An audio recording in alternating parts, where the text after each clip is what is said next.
بعد ما ماتش الزمالك وفيوتشر خلص، طلع إبراهيم فايق بقى إيه، بدأ يغني العنب العنب. بيقول إيه؟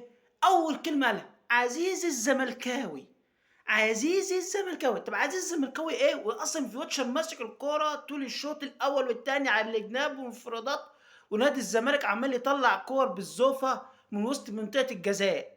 طب تخيلوا كده، لو نادي الزمالك بيلاعب النادي الاهلي، هيطلع يقول عزيز الزملكاوي؟ هيطلع يقول عزيز الزملكاوي؟ ولا عشان في واتش فرقه يا عيني غلبانه وملهاش جماهير وبتاع؟ يا جدعان، اي نفاق في اي نفاق، اي كلام في اي كلام.